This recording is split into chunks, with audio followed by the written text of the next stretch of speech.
1956 में जब अरियालुर ट्रेन दुर्घटना के बाद लाल बहादुर शास्त्री ने अपने मंत्रालय से इस्तीफा दिया तो उस समय देश के प्रधानमंत्री जवाहरलाल नेहरू ने कहा था कि ये इस्तीफा गलती के वजह से नहीं, संविधान की मर्यादा तय करने के लिए दी गई है जो आने वाले पीढ़ियों को रास्ता दिखाएगी। लेकिन जुलाई 2026 में दिल्ली के बीचों बीच जो कुछ हुआ उसके पीछे कहानी बिल्कुल उल्टा दिख रहा है। जहां एजुकेशन मिनिस्टर धर्मेंद्र प्रधान का इस्तीफा पेपर लीक की न्यायिक जिम्मेदारी या मॉरल रिस्पॉन्सिबिलिटी लेने के लिए नहीं, बल्कि जनता में बढ़ रहे आक्रोश को बस ठंडा करने के लिए दिया गया था। गलती का एहसास कहीं किसी को महसूस नहीं हुआ। जंतर मंतर की कहानी प्रधान के इस्तीफे, एंटी पेपर लीक बिल और एजुकेशनल रिफॉर्म्स के कमिटमेंट के साथ खत्म हो जानी चाहिए थी। लेकिन धर्मेंद्र प्रधान के इस्तीफे के पीछे चल रही राजनीतिक षड्यंत्र का खेल कुछ और ही बयां कर रहा है। किसी और लेवल पर यहां काम हो रहा है। आप ही सोच कर बताओ मुझे कि मोदी सरकार ने पहले इतनी आसानी से अपनी गलती कैसे मान ली या किसी की बात कैसे मान ली। 12 सालों में एक मंत्री ने रेजिग्नेशन नहीं दिया। किसानों ने अपनी बात मनवाने के लिए, अपने हक के लिए 1 साल से ज्यादा उनको दिल्ली के बॉर्डर पर धरना देना पड़ा। रेसलर्स को आज तक न्याय नहीं मिला। कोर्ट ने तो अब बृजभूषण को निर्दोष पा लिया है। और सीएए प्रोटेस्टर्स के साथ क्या हुआ बताने की जरूरत नहीं है। उनमें भाग लेने वाले कई लोग आज भी जेल में सड़ रहे हैं बिना किसी ट्रायल के। तो फिर सरकार कॉकरोचों के सामने इतनी जल्दी झुक कैसे गई? 50 दिनों के अंदर अंदर आंदोलन शुरू होकर खत्म भी हो जाता है। यह बात बहुत लोगों को हजम नहीं हो रही है। ऐसा लग रहा है कि सरकार ने बिना लड़े ही हथियार डाल दिए। अब या तो जेनजी के पास अपार शक्ति है जिसके सामने मोदी सरकार झुक जाती है, या फिर सरकार जैसे तैसे इन प्रोटेस्ट को खत्म करना चाहती थी, उससे छुटकारा पाना चाहती थी जिससे जरूरी चीजों पर फोकस किया जा सके। और क्या है ये जरूरी चीज?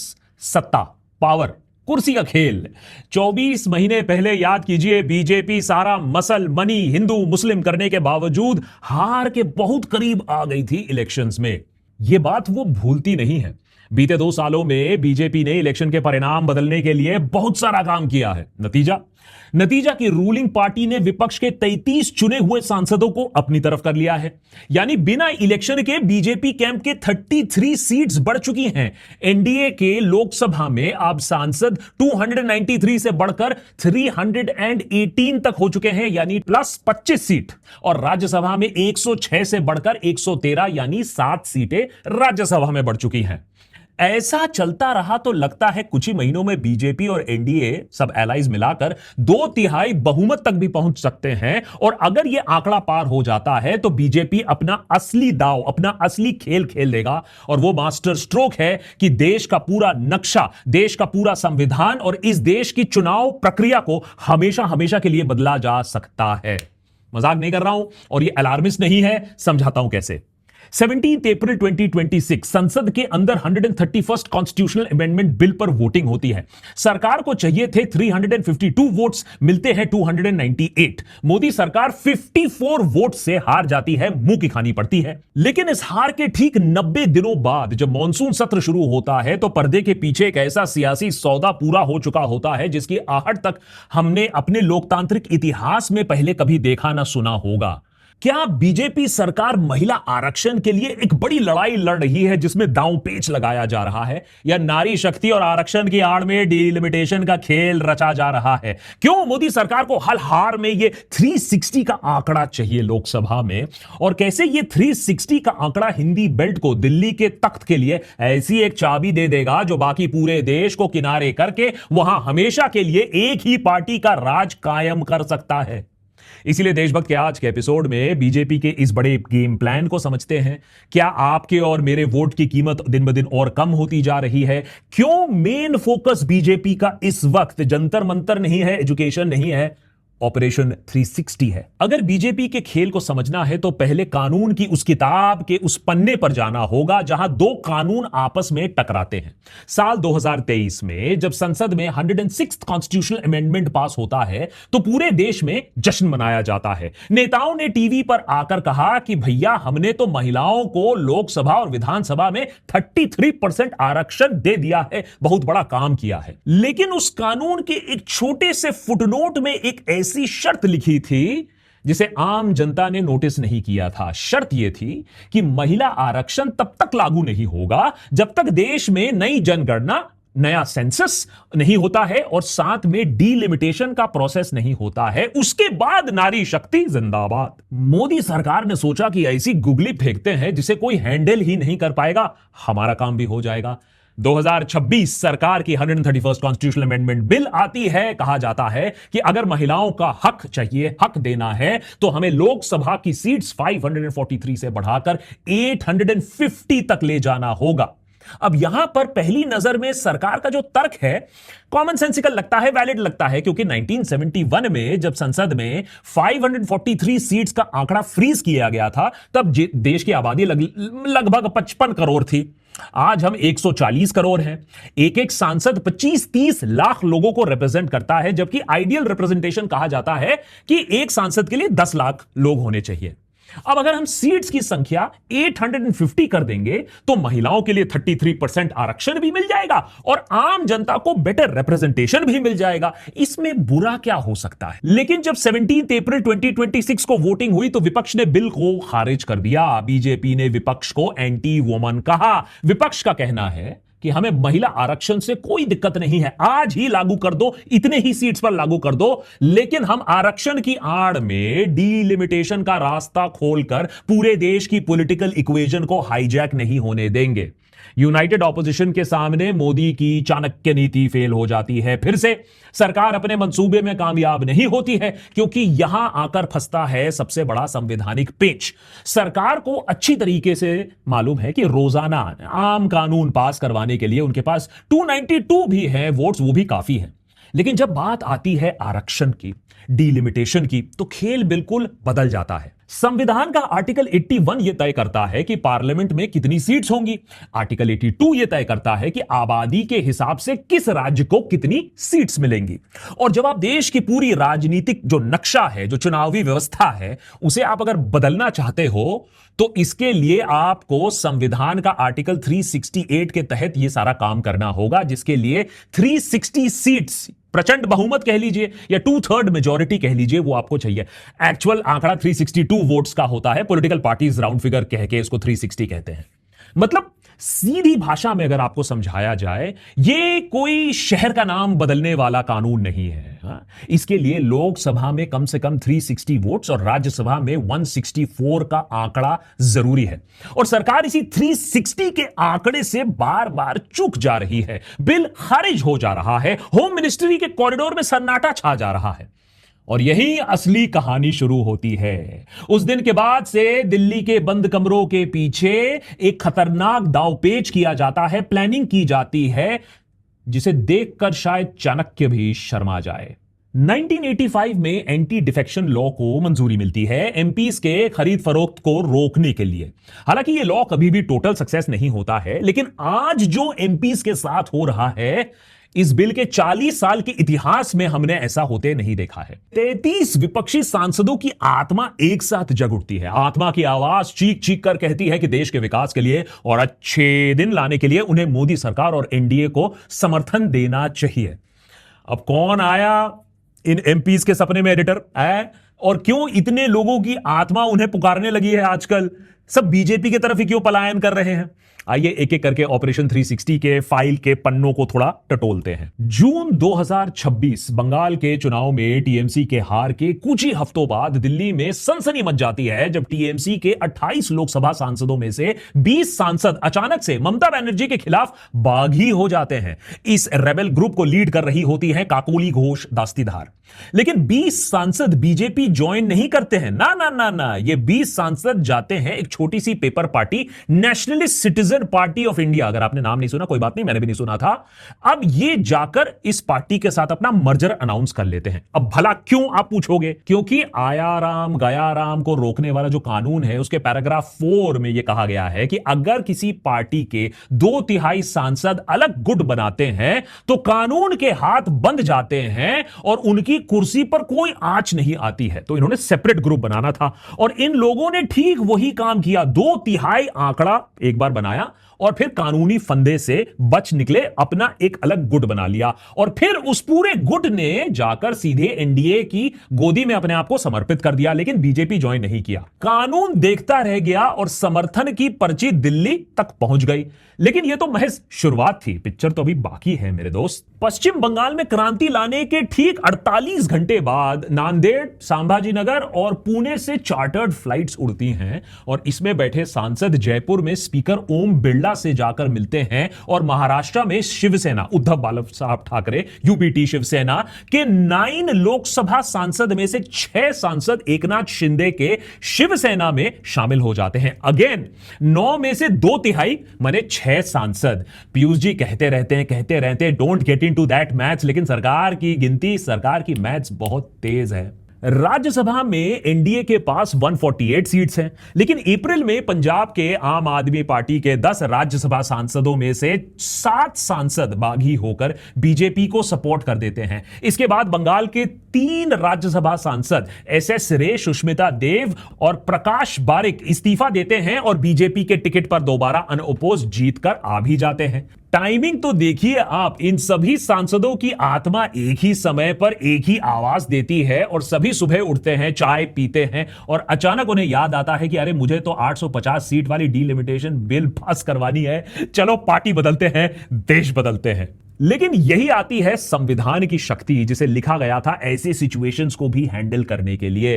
बीजेपी ने सारा पैसा, सारा पावर, सारा ईडी लगा दिया, लेकिन एनडीए के पास लोकसभा में 318 सीट्स हैं और अगर कांग्रेस से नाराज होकर डीएमके वालों ने 22 सांसद भी ये डीलिमिटेशन बिल का समर्थन कर देते, हालांकि होगा नहीं ऐसा, लेकिन तब भी आंकड़ा 340 के पार नहीं जा पा रहा है और टारगेट है 360। राज्यसभा में एनडीए कंट्रोल करता है 152 और टारगेट है 164, तो बाकी के सांसद आएंगे कहां से? और यहीं से शुरू होती है एक और खरीद फरोख्त की जर्नी, एक और चैप्टर, जहां शायद बीजेपी सक्सेसफुल हो ना हो।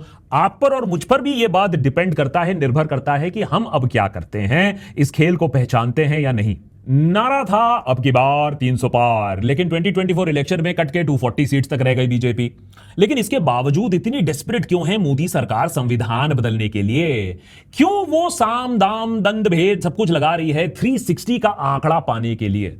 क्या बीजेपी को लगता है 2029 में उसको ये किए बिना, ये गेम खेले बिना उसका कोई चांस नहीं है? ध्यान से सुनो, तब समझ में आएगा कि हमारे देश में पॉलिटिक्स किस लेवल पर खेली जा रही है। मेन स्ट्रीम मीडिया आपको कहां बिजी रख रही है अब्यूजेस में और माफीनामे में, सरकार कहां खेल खेल रही है। दरअसल 1976 में इंदिरा गांधी ने और 25 साल बाद 2001 में अटल बिहारी वाजपेयी ने लोकसभा की सीट्स को 1971 के सेंसस के आंकड़ों पर फ्रीज रखा, 543। क्यों किया? 2 अलग अलग पार्टी, 2 अलग अलग प्रधानमंत्री और संसद की सीट्स बढ़ाने से उन्हें कोई रोकने वाला नहीं था, यह कॉन्स्टिट्यूशनल मैंडेट था। लेकिन उन्होंने ऐसा किया क्योंकि अगर वो सीट्स बढ़ाते तो साउथ इंडिया के राज्यों के लिए ऐसा करना धोखा होता। साउथ में जनसंख्या नियंत्रण प्रोग्राम को बहुत अच्छी तरीके से लागू किया गया था, उन्होंने अपनी आबादी को काबू में रखा था, जबकि नॉर्थ के स्टेट्स खुला छोड़ दिया गया। यूपी हो, बिहार हो, एमपी हो, राजस्थान हो, आबादी तेजी से बढ़ती रही। वाजपेयी ने कहा था कि 2026 तक सीटों की संख्या पर रोक लगाते हैं ताकि आबादी पर लगाम लगाने वाले राज्यों को, माने साउथ के स्टेट्स को, उनको कोई सजा ना मिले। और अब 2026 की बारी आ चुकी है और नए सेंसस और डीलिमिटेशन के हिसाब से लोकसभा में 850 सीट्स बन जाती हैं। तो अब आगे का खेल क्या होगा? हिंदी बेल्ट्स की जो सीट्स हैं वो 207 से बढ़कर 311 तक पहुंच जाएंगी, सीधा 104 सीट्स का जंप। अगर आप यूपी और बिहार के आंकड़े देखें तो वो अपने आप में 200 पार कर लेंगे, जबकि पूरे साउथ इंडिया की अगर हम बात करें तो 132 सीट से बढ़कर वो सिर्फ 198 तक आ पाएंगे, माने 200 का आंकड़ा भी नहीं क्रॉस करेंगे। हिंदी बेल्ट को साउथ इंडिया पर एटलीस्ट 113 सीट्स का डायरेक्ट एक्स्ट्रा लीड मिल जाएगा। और अगर डिलिमिटेशन पूरी तरीके से किया जाता है तो अकेले हिंदी बेल्ट से 311 सीट्स निकल कर आती हैं और 850 सीट्स वाले पार्लियामेंट में मेजॉरिटी चाहिए होगा 425-26 के आसपास। अब किसी नेशनल पार्टी के लिए सिर्फ हिंदी हार्टलैंड, साथ में गुजरात और महाराष्ट्र ले लो, वो जीत लिया तो साउथ इंडिया में एक भी सीट ना जीता तब भी काम चल जाएगा। साउथ इंडिया की राजनीतिक अहमियत, इंपॉर्टेंस नेशनल लेवल पर 0/अंडा रह जाएगी। और बात सिर्फ डीलिमिटेशन पर खत्म नहीं होती है। 360 का जो नंबर है, इसको मिलते ही सरकार 3 और अहम बिल पास कर सकती है। एक, वन नेशन वन इलेक्शन, बहुत बात कर चुकी है बीजेपी इसके बारे में, यानी सरकार पूरे देश में एक ही समय पूरा का पूरा चुनाव करा देगी, एक ही बटन से सब कुछ निपट जाएगा। मकसद यहां साफ है, दिल्ली की बड़ी लहर में, बड़े कैंपेनिंग में, बड़े पैसे में पूरे देश को कवर कर लो। क्षेत्रीय दलों का जो वजूद है वो एक ही झटके में खत्म हो जाएगा। रीजनल पार्टीज जो देश के फेडरल स्ट्रक्चर को दर्शाती है, खत्म, मास्टर स्ट्रोक। उसके बाद आता है 130th कॉन्स्टिट्यूशनल अमेंडमेंट बिल, एक ऐसा कानून जिसमें अगर किसी पीएम या सीएम या मिनिस्टर पर सिर्फ एलिगेशन हो और इस एलिगेशन के चलते वो 30 दिन जेल में रह चुका हो तो वो ऑटोमेटिकली अपने पद से हटा दिया जाएगा। अब आप सोच सकते हैं कि जो पॉलिटिशियंस झूठे ईडी सीबीआई केसेस में फंसे रहते हैं, 30 दिन अगर वो जेल चले जाते हैं बिना केस लगे, बिना ट्रायल शुरू हुए, हमारे देश में ये कितनी आम बात होती है, कितने लोगों की गद्दी, कितने लोगों की कुर्सी ऐसे ही चली जाएगी। और फिर नंबर 3, राज्यसभा के साथ जो किया जाएगा, लोकसभा की जो सीट्स 850 हो जाएंगी, लेकिन राज्यसभा में सीट्स बढ़ाने का कोई सिस्टम नहीं है हमारे कॉन्स्टिट्यूशन में। तो जब ज्वाइंट सिटिंग होगा तो लोकसभा का दबदबा इतना बढ़ जाएगा कि राज्यसभा की पावर आधी हो जाएगी। बड़े जो कुछ भी बची खुची अहमियत है अभी राज्यसभा की, चेक एंड बैलेंस की, वो पूरी तरीके से खत्म हो जाएगी। हमारी डेमोक्रेसी एक और लेवल पर, जिस तरीके से हम आज उसे जानते हैं, वो बची ही नहीं रहेगी। ये सारी चीजें जिसके बारे में हम बात कर रहे हैं ये काल्पनिक नहीं है। मेन स्ट्रीम मीडिया ना बात करे, लेकिन इन चीजों के बारे में बीजेपी बोल चुकी है, ये एजेंडा पब्लिक है।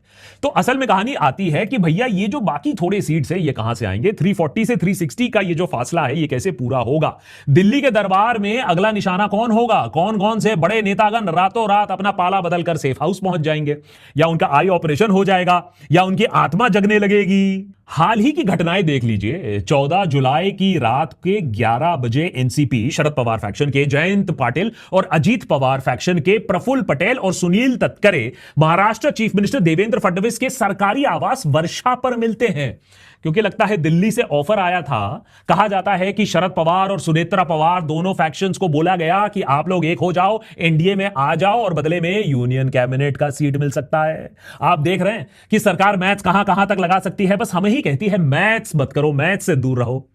यूपी में देखिए समाजवादी पार्टी के 37 सांसद और झारखंड में जेएमएम के सांसद पर ईडी और सेंट्रल एजेंसीज का दबाव दिन ब दिन बढ़ते जा रहा है। और ऐसा ही चलता रहा तो बीजेपी रीजनल पार्टीज के पास मौजूद 200-250 सीट्स के वोट बैंक को हमेशा के लिए खत्म कर देंगी। दिल्ली के सामने आप सोचो, स्टेट्स की जो आवाज होती है वो रीजनल पार्टीज उठाती है, वो कंप्लीटली ठप पड़ जाएगा, बंद हो जाएगा। आज के एपिसोड में कुछ बातें शायद आपको बुरी लगे, कुछ खटके, कुछ चीजें कड़वी जरूर हैं, लेकिन अगर फैक्ट्स कुछ गलत बताया हो तो हमें बताइएगा। इमोशनल डैमेज का जिम्मा मैंने नहीं लेकर रखा है। देखिए फैक्ट तो यही है कि राजनीति में साम दाम दंड भेद, इसका प्रयोग तो सभी लोग करते हैं, सारी पार्टीज करती हैं। सरकार को कोई बिल पास करवाना होता है तो आर्म ट्विस्टिंग होता है, पार्टी को प्रोटेस्ट खत्म करवाना होता है, बीजेपी हो या कांग्रेस, डंडे बरसाए जाते हैं। लेकिन यहां तो एक डेमोक्रेटिक देश का फंडामेंटल आर्किटेक्चर को बदला जा रहा है, वो भी पब्लिक सपोर्ट के बिना। तो सवाल तो बनता है ना कि खूनी कौन है, डेमोक्रेसी की हत्या कौन कर रहा है। 2024 के चुनाव में देश की जनता ने क्लियर मैंडेट दिया था। उन्होंने सत्ताधारी बीजेपी को 400 नहीं, 300 नहीं, 240 सीट्स पर रोक दिया। कहा कि देखो सत्ता तुम चलवा लो, कोalition में चलाओ, लेकिन हम तुम्हें टोटल पावर नहीं दे रहे हैं। हम चाहते हैं कि देश को तुम संभालो, संविधान के दायरे में चलाओ। इसीलिए याद रखिए एनडीए पावर में आई थी, बीजेपी पावर में नहीं आई थी। लेकिन अब देखिए क्या हो रहा है, चुनाव के नतीजे को बाईपास किया जा रहा है। 10th शेड्यूल के 2/3 मर्जर लूपहोल को वेपनाइज किया जा रहा है। आम जनता के दिए गए जनादेश को डिफेक्शन और खरीद फरोख्त के जरिए बदलकर एक आर्टिफिशियल मेजॉरिटी खड़ी की जा रही है। बीजेपी आज सिर्फ एक बिल पास नहीं कर रही है, वो डर, दबाव, दावपेच, दाम लगाकर हर एक उस जनादेश का मजाक बनाया जा रहा है जो इस देश के नागरिकों के लिए बहुत महंगा पड़ेगा आने वाले दिनों में। बीजेपी उस डेमोक्रेटिक कॉन्ट्रैक्ट को तोड़ रही है जो हर 5 साल रिन्यू किया जाता है इलेक्शन से, और उसे रोकने में कोर्ट्स भी इंटरेस्टेड नहीं है। मीडिया तो जय जयकाल करेगी ऐसे चाणक्य नीति का, और विपक्ष की आवाज कोई सुनने को तैयार नहीं है। बीजेपी एक तरफ महिला आरक्षण का क्रेडिट लेना चाहती है और दूसरे तरफ पीछे के दरवाजे से पूरे देश का फेडरल स्ट्रक्चर, उसकी धज्जियां उड़ाना चाहती है। मुखौटा एक ही पहना जा सकता है प्रभु। एक तरफ सबसे बड़ा लोकतंत्र, मदर ऑफ डेमोक्रेसी होकर छाती पीटना है आपको, दूसरी तरफ संविधान की रूह को आप नोच रहे हो 360 का आंकड़ा जोड़ने के लिए। यह बात नहीं चलेगी। आपको इस्तीफे दिखाए जाएंगे, आपको जुमले थमाए जाएंगे हाथों में, गाली बके जाएंगे तो आपको ठेस दिखाया जाएगा, और पर्दे के पीछे आपके राज्यों की आवाज को हमेशा के लिए दबाने की साजिश रची जाएगी। लेकिन याद रखिए, जब किसी देश में जनादेश का सौदा होता है तो नुकसान किसी पार्टी से ज्यादा आम नागरिकों को होता है, क्योंकि कोई काउंटर बैलेंस ही नहीं रह जाता है, कोई सवाल पूछने के लिए रह जाता है। इसीलिए बच्चे सड़क पर हमें नजर आते हैं। तो सरकार जंतर मंतर से तो पीछे हट गई है, यह स्ट्रेटेजिक विड्रॉल है। मोदी जी ने माफी भी दे दी है बच्चों को, कितने उदार हो गए हैं, कितने लिबरल हो गए हैं। लेकिन असली खेल कुछ अलग ही लेवल पर चल रहा है। सवाल यह है कि आप और मैं इसे पहचान रहे हैं, लोगों तक पहुंचा रहे हैं, या मीडिया में जो माफीनामा चल रहा है बस उसे ही देख रहे हैं।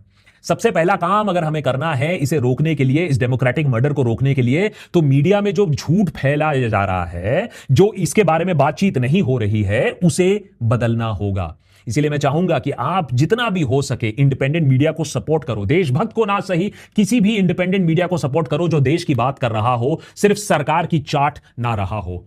सिचुएशन अब बद से बदतर होने वाली है, और अगर सरकार ये 360 का आंकड़ा पार कर लेती है तो फिर बोलने के लिए कोई भी नहीं रहेगा। देशभक्त, अगर ये एपिसोड आपको पसंद है तो जरूर हमें सब्सक्राइब करिए, सपोर्ट करिए ऑन patreon.com/देशभक्त। एपिसोड को शेयर करिए। यह जरूरी है कि देश की जनता जाने कि किस तरीके का खेल अभी रचा जा रहा है।